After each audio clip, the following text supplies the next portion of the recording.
हमारे साथ ये शख्स और हैं, जुड़े हुए हैं, उनसे भी हम जानना चाहेंगे। सर, ये मस्जिद का मामला है, नोएडा में देखा गया, गुड़गांव में देखा गया, जी अब जी जी ऐसे में फिर से यहाँ जी। क्या मैं करें? डॉक्टर शमीम, जी मैं इस मस्जिद का मेंबर भी हूँ। जी मैं काफ़ी दिन से जुड़ा हुआ हूँ। जी ये मस्जिद करीब 35-40 साल पुरानी मस्जिद है जी और ये हम लोग चाह रहे हैं कि ये मस्जिद लिंटर पड़ जाए और जितने भी लोग यहाँ, मुस्लिम पॉपुलेशन काफ़ी है और काफ़ी दूर दूर में मस्जिद है यहाँ, और यहाँ हम लोग कोई भेदभाव नहीं है और हम लोग आपस में मिलजुल के ये मस्जिद बनाना चाहते हैं। लेकिन कभी सरकार ने भी बनने के लिए नहीं दे रहा है, कभी बोलता है कि ये पीडब्ल्यूडी का मामला है, कभी बोलता है ये डीडीए का मामला है। हम लोग काफ़ी कोशिश भी कर रहे हैं, काफ़ी नेता के पास भी गए, लेकिन सभी जगह आश्वासन मिलता है।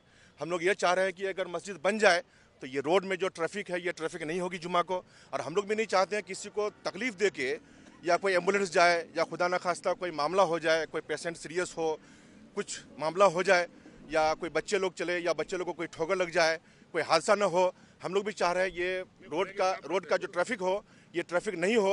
हम लोग को लिंटर डालने दिया जाए, सरकार चाहे जिस तरह से डालने दे, चाहे पैसे लेकर के, चाहे पीडब्ल्यूडी का जो नियम है वो हम लोग हर शर्त मानने के लिए तैयार हैं। अगर वो अगर लिंटर डालने के लिए दे तो हम लोग रोड में नमाज नहीं पढ़ेंगे, और हम लोग पढ़ना भी नहीं चाहते हैं, क्योंकि किसी को तकलीफ दे के, हमारे मजहब में भी नहीं है कि किसी को तकलीफ दे के आप नमाज पढ़िए या कुछ धार्मिक काम कीजिए, किसी को तकलीफ दे के नहीं। तो हम लोग का, ये सभी लोगों का यहाँ का डिमांड है, जितने भी मेंबर हैं, जितने भी लोग नमाजी पढ़ते हैं या बच्चे लोग का भी साथ है, खुद हम लोग को भी यहाँ ट्रैफिक को देखना पड़ता है। हम लोग रोड में खड़े होके हर जुमा को, पुलिस कभी आती है कभी नहीं आती है, हम ही लोग खुद खड़े होकर के ट्रक को या बस को या स्कूटी वाले को या जितने भी लोग जाते हैं, सबको ट्रैफिक का हम लोग को देखभाल करना पड़ता है, ताकि हम लोग नहीं चाह रहे हैं किसी को नुकसान हो जाए, किसी को ठोकर लग जाए या किसी एक्सीडेंट हो।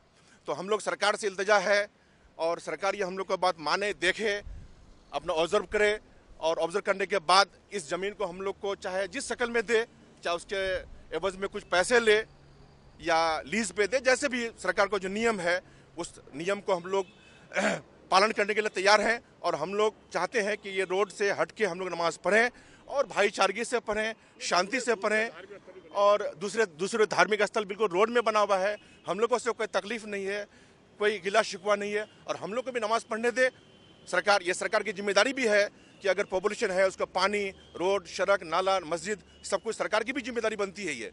ये दिल्ली सरकार की भी जिम्मेदारी है और भारत सरकार की भी जिम्मेदारी है। ये दिल्ली सरकार की भी जिम्मेदारी है, भारत सरकार की भी जिम्मेदारी है, लेकिन इन जिम्मेदारियों के बीच वो अलग ही जिम्मेदारी निभाने में लगे हैं। और वो जिम्मेदारी क्या है, आप लोग बेहतर रूप से उसे समझते हैं। कभी नोएडा में नमाजियों को रोका जाता है तो कभी गुड़गांव में रोका जाता है।